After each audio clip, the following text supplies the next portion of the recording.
Hello মা, শোনো না, শাশুড়ি মা বলছে সময় করে বাড়ির একটু কাজ কাম করতে।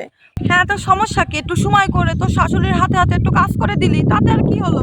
কিন্তু মা, আমার সময়টা কোথায় তুমিই বলো। সকালে ঘুম থেকে উঠতে উঠতে 10টা 12টা বেজে যায়। তারপরে ফ্রেশ হয়ে নাস্তা পানি করতে করতে স্নান করার টাইম হয়ে যায়। স্নান করে কি আমি একটু রেস্ট নেবো না? আমি একটু ঘুমাবো না?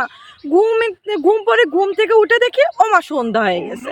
সন্ধ্যার সময় উঠে একটু চা বিস্কুট খেতে খেতেই ফোন চাপাচাপি করারই সময় পাই না। তা আমি কি একটু ফোন চাপাচাপি করবো না?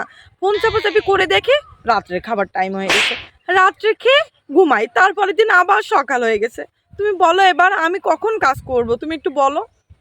হ্যাঁ রে কপাল, ওরে আমার আলসেমাই এরে, তোর কপালে যে কি আছে তা কি না জানে।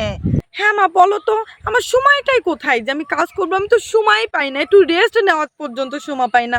ফোন দেখারই তো আমার টাইম নাই, আমি কিভাবে কাজের জন্য সময় বের করবো? তুমি আমাকে বলো তো। কি কি অবস্থায়